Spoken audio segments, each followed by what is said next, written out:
Hello everyone, welcome back to my YouTube channel learn with fun. आज हम करेंगे 10th class की geography का first chapter resources and development का part 2। चलिए शुरू करते हैं। आज का जो हमारा टॉपिक है वो है डेवलपमेंट ऑफ रिसोर्सेज।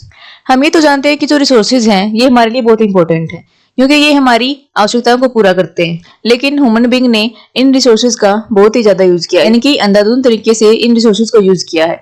यानी कि लोगों ने पेड़ों को काटना शुरू कर दिया, जिसके कारण हमें काफी सारी प्रॉब्लम्स देखने को मिल रही हैं। देखते हैं कि क्या क्या प्रॉब्लम है। जो फर्स्ट है वो है कुछ लोगों ने इन रिसोर्सेज का बहुत ही ज्यादा प्रयोग किया, जिसके कारण जो रिसोर्सेज हैं वो खत्म होते जा रहे हैं। और जो दूसरी समस्या है वो ये है कि इन रिसोर्सेज का इस्तेमाल कुछ लोग ही कर पा रहे हैं, जिसके कारण जो हमारी सोसाइटी है वो दो पार्ट में डिवाइड हो गई, rich people and poor people. जिसके पास ज्यादा रिसोर्सेज होंगे वो अमीर होता जाएगा और जिसके पास कम रिसोर्सेज होंगे वो गरीब होता जाएगा। तो रिसोर्सेज के ज्यादा यूज करने और ना करने पर हमारी सोसाइटी दो पार्ट में डिवाइड हो गई। और इन रिसोर्सेज का ज्यादा प्रयोग करने के कारण हमें इकोलॉजिकल क्राइसिस भी हुए हैं, जैसे कि global warming, pollution, land degradation, यानी कि हमारी जो लैंड है वो अब ज्यादा फर्टाइल नहीं रही। तो ये प्रॉब्लम थी। चलिए अब देखते हैं सस्टेनेबल डेवलपमेंट। सस्टेनेबल डेवलपमेंट का क्या मतलब है कि हम रिसोर्सेज का यूज तो करें लेकिन ऐसे तरीके से करें कि हमारे एनवायरनमेंट को कोई भी हानि ना हो और जो रिसोर्सेज हैं वो आने वाली जनरेशन के लिए भी बचे रहे। हमें ऐसी लालच भी नहीं आना है कि सारे रिसोर्सेज को खत्म कर दे और आने वाली जो फ्यूचर जनरेशन है उसके लिए कुछ भी ना बचे। अब देखते हैं कि सस्टेनेबल डेवलपमेंट की शुरुआत कैसे होती है, यानी कि ये आइडिया कैसे आता है।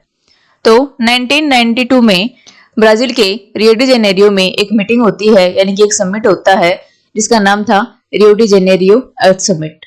इसमें लगभग 100 देशों ने भाग लिया। लेकिन ये समिट क्यों होती है, क्या रीजन था इसके पीछे?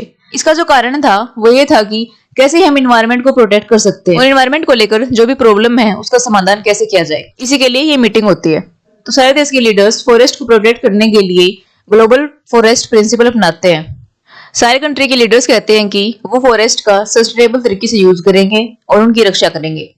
सभी देशों के लीडर एजेंडा 21 को अपनाते हैं।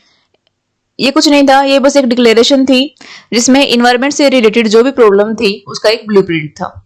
नेक्स्ट टॉपिक है हमारा रिसोर्स प्लानिंग।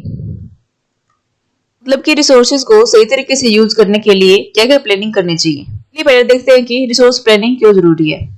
देखो, ये हमारे इंडिया का मैप है।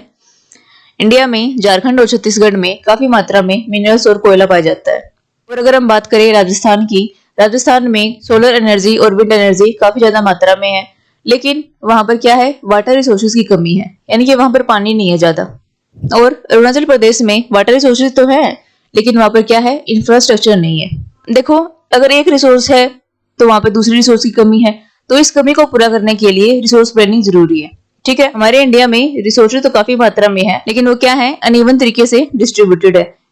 ठीक है, कहीं पर वाटर रिसोर्सेज ज्यादा हैं, कहीं पर वाटर रिसोर्सेज की बिल्कुल ही कमी है। तो इन सब का अच्छे से यूज करने के लिए रिसोर्स प्लानिंग जरूरी है।